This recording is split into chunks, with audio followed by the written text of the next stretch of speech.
Eu não sei como foi que você entrou aqui nessa noite.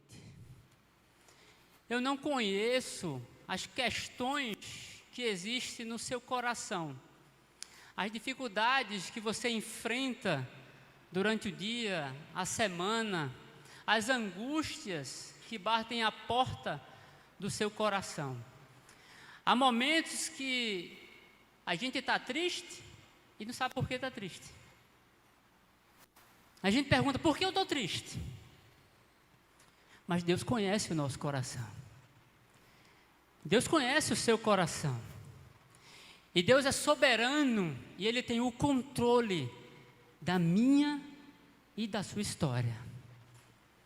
Você não veio aqui nessa noite fruto do acaso, mas foi a providência de Deus que determinou na eternidade que você estivesse aqui.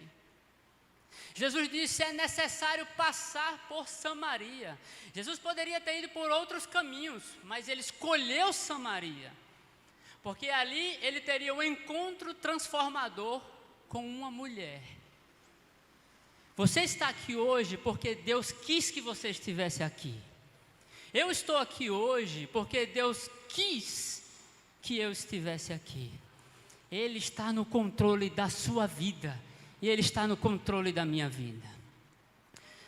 Nós vivemos um tempo em que nós somos constantemente tentados ou seduzidos a termos um coração inquieto, a termos um coração insatisfeito e a termos um coração que não está tranquilo.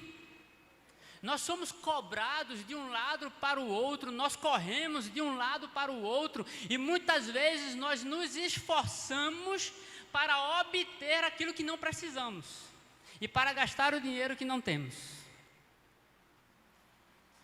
E aí há uma necessidade de nós aprendermos a sermos Maria em um mundo de Martas. De nós aprendermos a termos contentamento em Deus, independente das circunstâncias. A aprendermos a separar aquele tempo de prazer com Deus, como Maria fez. Não que Marta estivesse errada, mas aquele momento Jesus disse, eu não vou tirar de Maria. Maria se dobrou aos pés do Senhor e ali ela teve contentamento em Deus. Ela teve prazer no Senhor. E eu posso dizer, meu irmão, que nos nossos dias, o devocional é um dos maiores desafios que nós temos. Parece que nós temos um cardápio, e o nosso devocional com Deus, ele é apenas um item do cardápio. E muitos cristãos já perderam o contentamento e o prazer de estar na presença do Senhor. Não tem mais aquela alegria de vir lágrima aos olhos, quando nós abrimos a palavra, quando nós colocamos o nosso joelho no chão para orar. Mas eu creio que Deus trouxe você aqui hoje, porque Deus tem o desejo de alegrar o seu coração. Deus tem o desejo de que você tenha contentamento nele. Deus não nos chamou para ter uma vida tranquila, Deus nos chamou para ter contentamento dele, apesar das dificuldades que nós passamos. Deus não nos livra da dificuldade, Ele nos livra na dificuldade. Porque Ele nos amadurece na dificuldade. 2 grupos se aproximaram de Jesus. Um grupo era conhecido como publicanos e pecadores, e outro grupo era conhecido como os fariseus e escribas. E no contexto anterior, no capítulo 14, Jesus está na casa de um dos principais dos fariseus. Jesus está na casa de um líder importante. E ali Jesus está ensinando a palavra. E os ensinamentos de Jesus pareciam atrair aqueles desprezados cobradores de impostos e publicanos. Havia algo na mensagem de Jesus que os atraía. E aquele lugar não era um lugar em que eles eram desejados. Pelo contrário, eles eram rejeitados pelos fariseus. Mas ainda assim, apesar da rejeição, apesar do desprezo, algo na mensagem do Senhor atraía aqueles publicanos com a finalidade de o ouvir. O texto diz: aproximavam-se de Jesus todos os publicanos com o objetivo de ouvir o Senhor. E um outro grupo que estava ali, que era o grupo dos fariseus e escribas, estava ali com a finalidade de murmurar e criticar Jesus e acusar o Senhor. E a acusação está expressa no texto, quando diz: este recebe pecadores e come com eles. Jesus estava sendo acusado simplesmente de ser conivente com o pecado, pelo simples fato de estar com pecadores. E é por causa desta acusação que Jesus propõe não 3 parábolas, mas apenas uma parábola. O verso 3 diz: então lhes propôs Jesus esta parábola, e não estas parábolas no plural. A parábola que Jesus propõe, ela comumente, geralmente é conhecida como 3 parábolas. A parábola da ovelha perdida, a parábola da dracma perdida e a parábola do filho pródigo ou filho perdido. Então nós temos uma ovelha, uma dracma e um filho. Existe aqui uma proporção que vai do menor para o maior. Uma ovelha, uma dracma, que é uma moeda de valor, e um ser humano. Existe aqui também uma proporção de valor. Observe que o valor, ele aumenta. Se eu tenho 100 ovelhas e eu perder eu não tenho tanta perca. Eu não tenho tanto prejuízo. Se eu tenho 10 dracmas e perco uma, então eu tenho um certo prejuízo. Mas se eu tenho 2 filhos e perco eu tenho muito prejuízo. O que Jesus quer dizer com isso? Qual é a mensagem que Jesus quer passar para os fariseus aqui? Jesus está dizendo que o ápice da mensagem dele, Jesus está dizendo que o topo máximo da mensagem dele está na parábola do filho pródigo. Porque Jesus não veio salvar ovelhas e não veio salvar dracmas. Jesus veio salvar seres humanos perdidos e pecadores arrependidos. No contexto anterior, Jesus está numa casa. Eu não sei ao certo, mas me parece que quando Jesus fala essa parábola, muito provavelmente ele ainda está na casa. Se Jesus ainda estiver na casa, ele conseguiu reunir em uma única casa publicanos e fariseus, em uma única casa.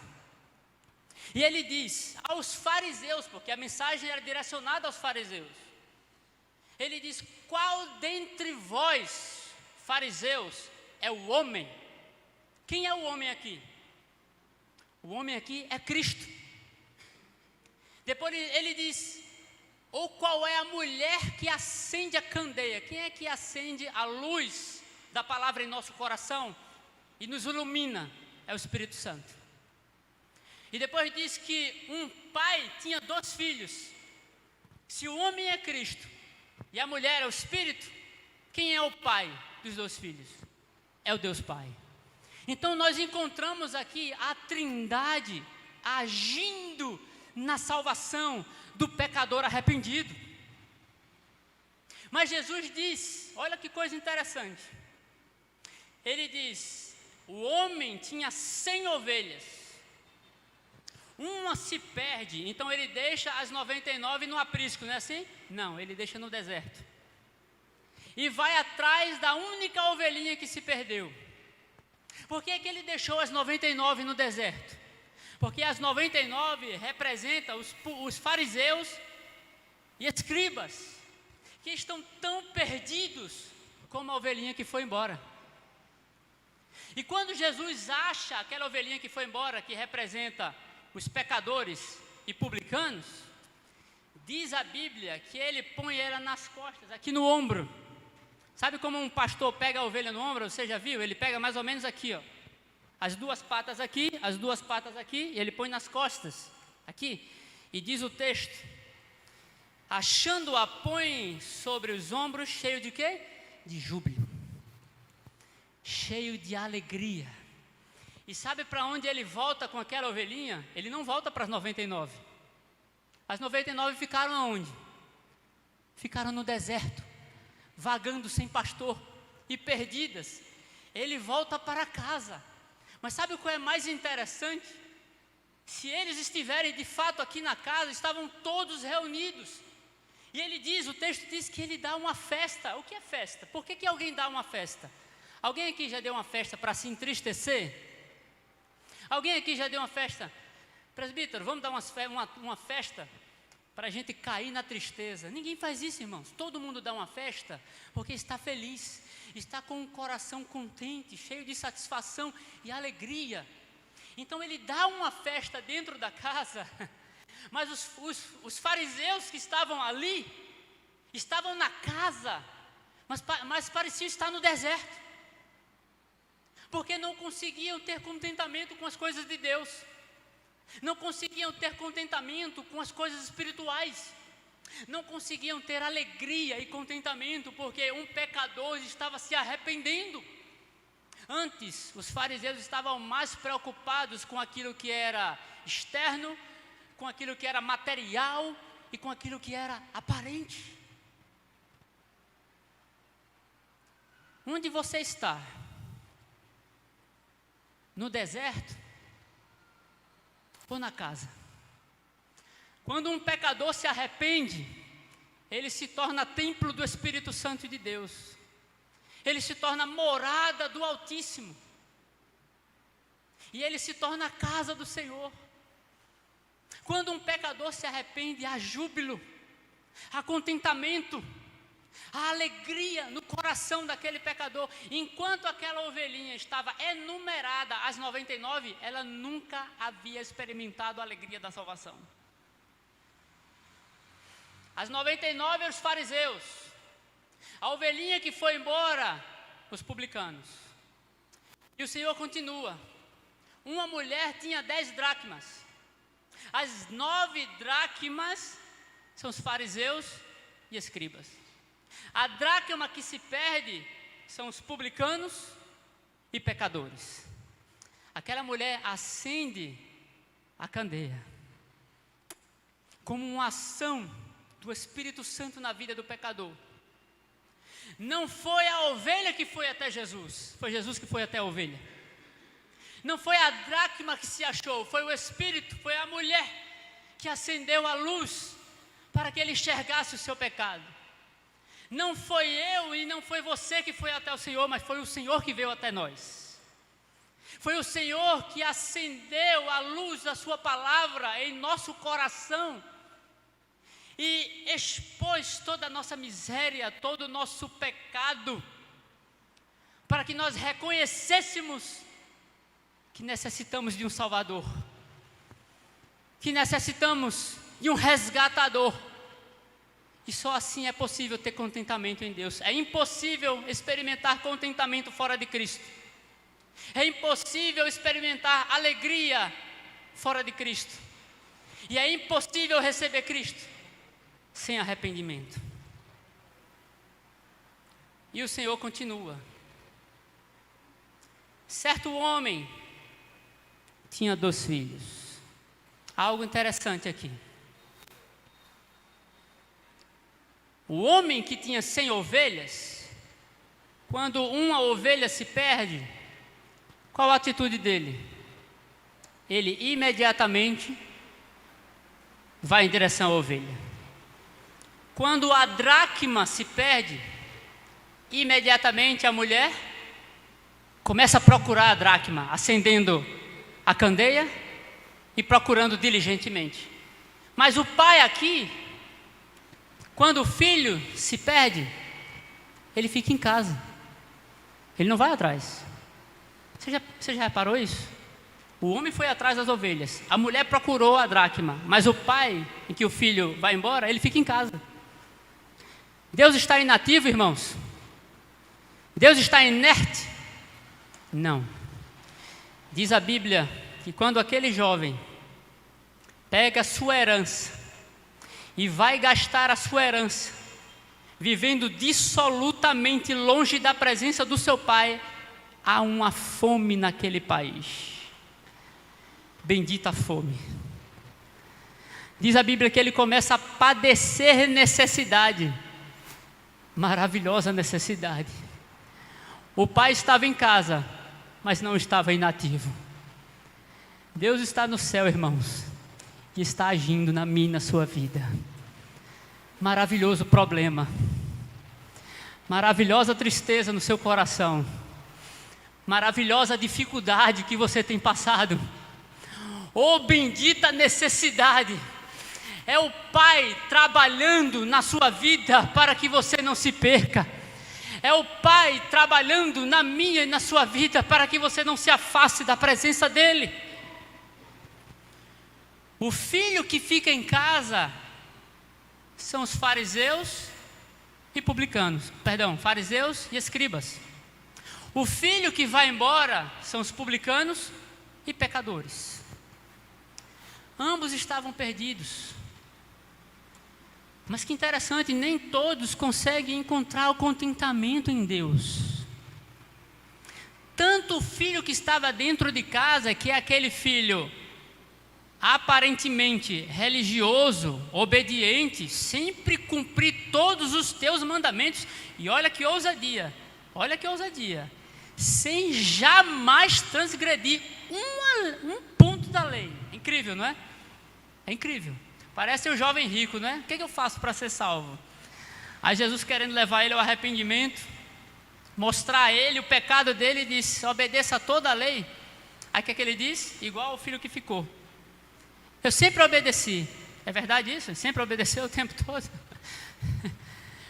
Quando Jesus expõe o mandamento, é para levar a pessoa ao arrependimento, e para que ela reconheça o seu pecado. Como ele era orgulhoso e soberbo, ele disse: eu sempre obedeci, quando na verdade nós não conseguimos obedecer.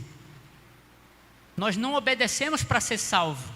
Ninguém obedece aqui para ser salvo. Nós obedecemos porque já somos salvos. Nós não nos esforçamos para ser salvos, nós nos esforçamos porque já somos salvos. É a salvação dentro de nós que nos impulsiona à santidade. É a salvação dentro de nós que nos impele a desejar um dia nunca mais ter o pecado dentro de nós. É a salvação que nos conduz à presença de Deus, não para que a gente seja salvo. É o já e agora não, não é? Eu já sou salvo, mas ainda não, porque nós não estamos lá ainda. Mas ambos os filhos estavam descontentes aqui. Havia uma insatisfação e um descontentamento de ambos os filhos com seu pai. O filho mais moço, ele diz: pai, dá-me a minha parte da herança. Pelo que eu sei, quando um pai vai dar uma herança ao filho, quando é que um pai dá uma herança ao filho? Quando o pai morre. O filho recebe a herança quando um pai morre. Então, quando o filho diz ao pai, antes do pai morrer: pai, me dá a herança, qual era a mensagem que aquele filho estava passando para o pai?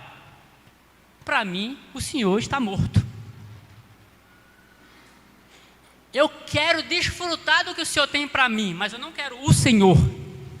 Eu quero todos os benefícios que o senhor tem para mim, mas eu não quero estar na tua presença. O texto diz que aquele jovem viaja para uma terra distante. Ele desejava estar longe do seu pai, mas ele queria desfrutar dos bens do seu pai. Às vezes nós estamos assim. Nós temos o culto, nós temos a igreja, nós temos o louvor, nós entramos aqui, nós oramos, nós louvamos. Mas será que o teu coração tem prazer de estar com Deus? Será que o teu coração ainda tem alegria de se prostrar e dizer: Senhor, Tu és o meu Deus? Será que há contentamento no teu coração de estar na presença do teu Pai? Não havia mais contentamento no coração daquele jovem. E a insatisfação no coração nos conduz a outros tipos de pecado. Uma autora chamada Nancy Pierce, eu li recentemente um livro chamado Contentamento. Ela diz o seguinte: contentamento é uma profunda satisfação com a vontade de Deus. Contentamento é uma profunda satisfação com a vontade de Deus. Quando eu não tenho contentamento com a vontade de Deus, eu vou buscar essa satisfação com aquilo que não é a vontade de Deus. Então o pecado da insatisfação, ele nos conduz a outros tipos de pecado. John Piper diz que nós glorificamos mais a Deus quando nós estamos mais satisfeitos nele. E aquela insatisfação, aquele desejo de não estar com seu pai, conduziu aquele jovem para uma terra distante, para viver dissolutamente, para viver longe da presença do seu pai, gastando todos os seus bens com aquilo que não agrada ao seu pai. O que é que ele estava fazendo? Tentando encontrar satisfação.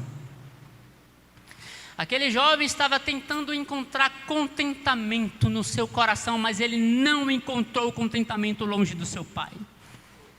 Era igual a Raquel. Lembra de Raquel? Raquel não ora ao Senhor. Ela não ora ao Senhor. Raquel ora a quem? Ela ora a Jacó.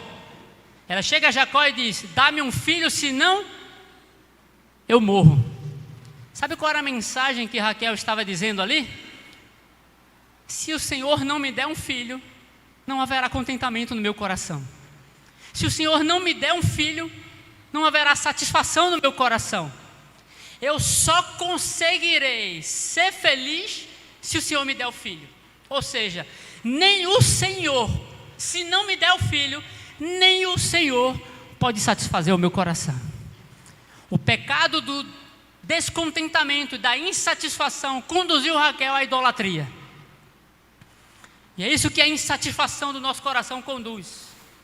Aquele jovem vai viver dissolutamente, mas o pai que estava em casa estava trabalhando, porque todas as coisas contribuem para o bem daqueles que amam a Deus. Oh, bendita fome, meu irmão. Oh, maravilhosa necessidade. Diz a Bíblia que ele gasta o dinheiro dele com tudo e ainda não encontrou satisfação. E veio uma fome naquela cidade, e ele tentou resolver a situação por meio do trabalho. Às vezes nós pensamos assim, achamos que o trabalho resolve tudo. Mas eu vou trabalhar, tudo vai se resolver. Trabalho é uma bênção de Deus, mas ele é insuficiente para satisfazer o nosso coração. Sabe aquele vazio que existe no nosso coração? E aquela insatisfação, em que nós depositamos muitas vezes a satisfação do nosso coração nas coisas, e nós pensamos: eu vou trabalhar até obter, e quando eu obter, nada contra obter as coisas, é bênção, mas às vezes quando nós colocamos as coisas acima do Senhor, quando você obtém aquela coisa, sabe o que vai acontecer? Aquele sentimentozinho de insatisfação vai permanecer com você, e aí o ídolo vai exigir ainda mais sacrifício. Sacrifica mais. Olha, tu estava trabalhando muito, agora você tem que trabalhar ainda mais. E todo ídolo, ele exige sacrifícios. Ele quer que você sacrifique o culto, ele quer que você sacrifique o teu tempo com Deus, ele quer que você sacrifique o teu tempo com a tua família, com o culto familiar com teus filhos. Em nome de quê? Muitas vezes em nome de coisas que nós nem precisamos. E o que está no fundo de tudo é a tentativa de satisfazer aquele desejozinho que, se eu conseguir, eu vou ser mais feliz. Diz a Bíblia que aquele jovem cai em si. O relógio não é convertido não, meu irmão. Diz a Bíblia que aquele jovem cai em si. Sabe por que aquele jovem caiu em si? Era a mulher da candeia, acendendo a candeia.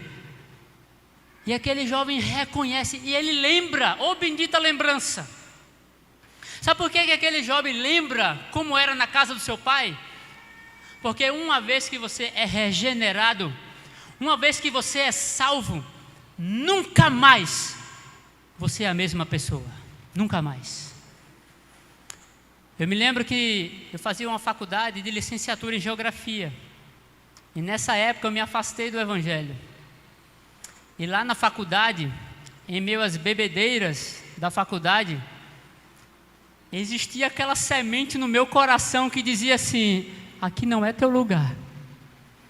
E aquela semente falava dentro do meu coração e sempre dizia: aqui não é seu lugar. Mas sabe o que eu estava fazendo? De forma tola, eu estava tentando buscar contentamento e alegria.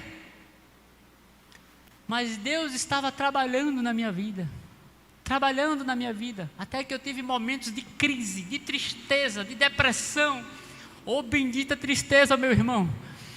E aí me convidaram a ir ao culto, na igreja que eu congregava. Quando eu cheguei naquele culto, numa segunda-feira, eu nunca esqueço. Era o irmão José do Egito que estava pregando. Um nome abençoado, né? José do Egito. E era uma igreja pentecostal na época. E pentecostal ele não diz graça e paz, como nós dizemos, diz paz do Senhor, não é? E ele disse paz do Senhor. Meu irmão, eu caí em lágrimas, de joelhos no chão, dizendo: Senhor, me perdoa. Oh, bendita lembra. Eu lembrei como era bom estar na presença do Senhor. Eu lembrei como era prazeroso estar na presença do nosso Deus. E voltei para casa. Eu estudava em Nazaré da Mata, na UPE, na faculdade de Geografia. E eu pegava um ônibus todos os dias, que me levava de Nazaré da Mata, me trazia todos os dias. E eu era uma pessoa, quando eu me afastei, eu era uma pessoa bem assim, agitada, sabe? Brincava bastante dentro do ônibus. E era um período de férias, todos estavam me esperando à volta, para começar as brincadeiras. E quando eu voltei, que entrei no ônibus, todos que estavam no ônibus já sabiam que eu tinha voltado para Cristo, e todos começaram a fazer assim, bater palmas assim. Quando eu entrei no ônibus, fizeram assim, batendo palmas, dizendo: a paz do Senhor, a paz do Senhor, a paz do Senhor. Irmãos, eu estava cheio do Espírito Santo. Eu comecei, irmãos, a fazer culto dentro daquele ônibus.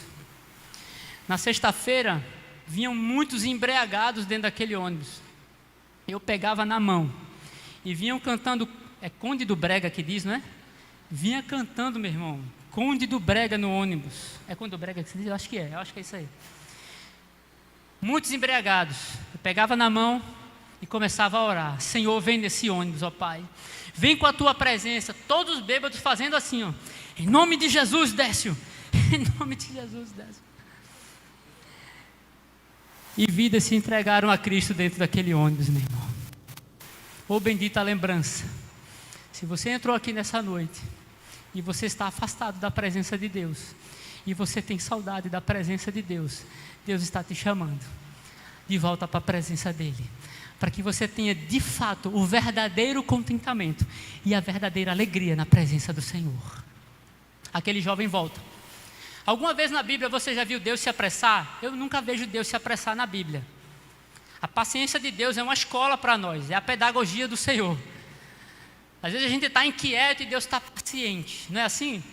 Deus está paciente, mas diz o texto que quando aquele jovem se aproxima da sua casa, o pai corre. Existe algum texto? Eu não sei. Existe algum texto na Bíblia em que Deus se apressa, ele corre? É esse aqui. Ele se apressa, ele corre a se encontrar com seu filho, dá uma roupa nova, sinal de filiação. Você é meu filho. Coloca um anel, sinal de autoridade. Dá uma sandália dizendo: você é livre. Em Cristo nós somos livres. Aleluia. E diz: vamos nos alegrar. Vamos nos alegrar. E ele dá uma festa. Aí quem que está lá dentro de casa? O filho mais velho. E quem é o filho mais velho? São os fariseus. Aí o pastor Jonas Madureira, ele diz que o filho mais velho ouviu o pancadão tocando. O pancadão estava tocando lá dentro. Havia alegria, regozijo, satisfação. Aquela ovelhinha que havia se perdido estava agora alegre. A Bíblia diz que o filho mais velho fica indignado. E diz assim: eu sempre te obedeci, nunca preparasse uma festa dessa para mim. Eu queria ter uma festa dessa, nunca tive. Eu nunca preparasse, matasse um bezerro cevado para mim. Nunca deste para mim o que deste ao meu irmão. Sabe por que ele teve essa atitude? Porque o pecado do descontentamento e da insatisfação conduz ao pecado da cobiça. Por que deu a ele e a mim não? Por que ele tem um carro e eu não tenho? Por que ele mora em uma casa própria e eu moro de aluguel? Se eu sempre te busco, Senhor. Se eu sempre estou na tua casa, ó Deus. Se eu sempre estou orando, Senhor. Por que parece ele ser mais feliz do que eu, Senhor? A cobiça. Contentamento é satisfação em Deus com tudo aquilo que Deus tem te dado agora. O que é que Deus tem te dado agora? O que é que você tem agora? O Senhor é meu pastor e de nada tenho falta. De nada eu tenho falta. Por quê? Porque ainda que as coisas me faltem, o Senhor me supre. Ele é meu pastor. Ele está comigo e me conduz às águas de descanso. Ele refrigera minha alma. Ainda que eu passe pelo vale da sombra da morte, ainda que eu não tenha determinada coisa, eu tenho o pastor comigo. Aleluia. Sabe por que você não tem determinada coisa? Porque você não precisa. Se você precisasse, Deus já tinha te dado. Um dia que você precisar de fato, Ele vai dar. Se Ele não deu, é porque não precisa. Tudo que você precisa para ser feliz na presença de Deus, agora você tem. Sabe aquele Uber que você pega? É graça. É a graça de Deus, meu irmão. Sabe aquele ventilador, nesse tempo de calor que a gente tem, que a gente liga lá o ventilador? Talvez você não tenha nem um ventilador, tenha um ar-condicionado. Sabe que aquele ar-condicionado ali é graça, meu irmão. Sabe aquele ônibus que você pega para ir trabalhar? Sabe aquele trabalho que você tem agora? Mas Décio, eu não estou muito contente com o trabalho. Aprenda a se contentar em Deus primeiro. Não estou dizendo que a realidade do trabalho, você tem que esquecer a realidade. Não é isso que eu estou dizendo.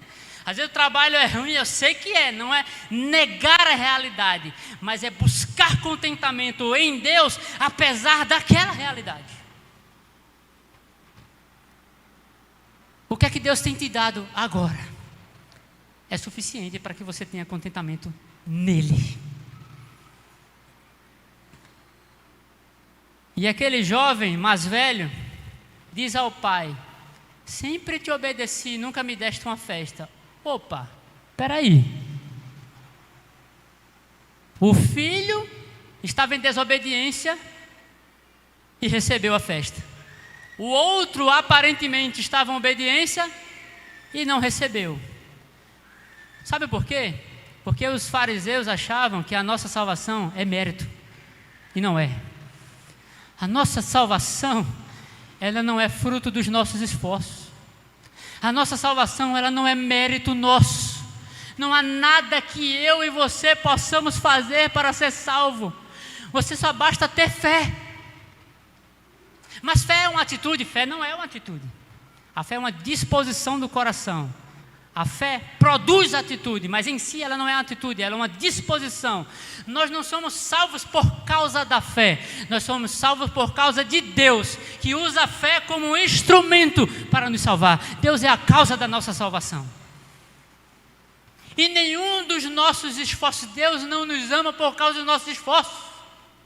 Deus não nos conduz à festa do contentamento, da alegria e da presença dEle por causa dos nossos esforços. É graça, é favor não merecido. E para concluir,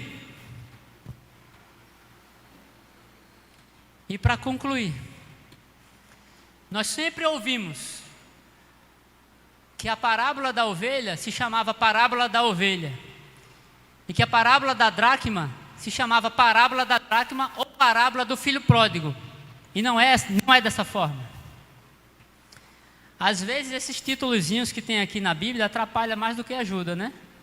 parábola do filho, parábola da ovelha. Nos originais, esses temazinhos aqui não existem, tá? Esses temas foram colocados para nos ajudar, mas às vezes eles atrapalham mais. Porque a parábola não é da ovelha, não é da ovelha a parábola. O que é que diz aqui?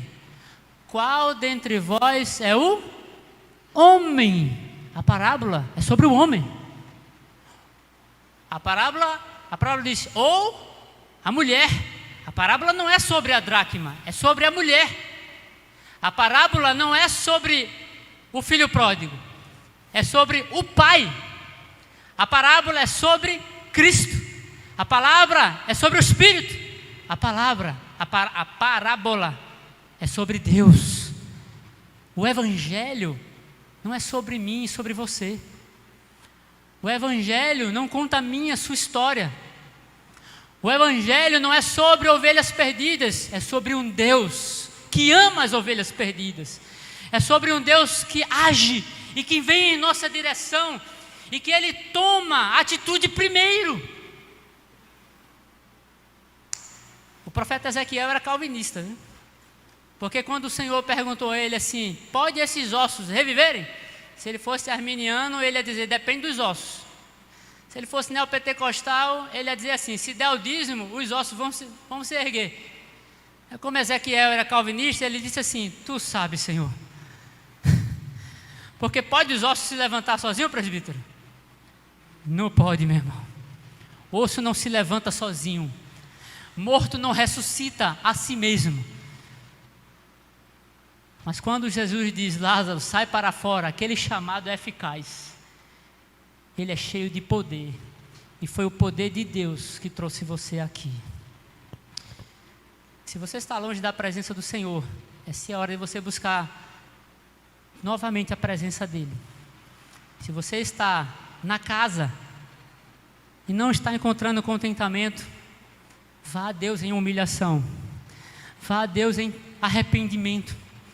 Reconhecendo, seja humilde. Reconheça os seus erros.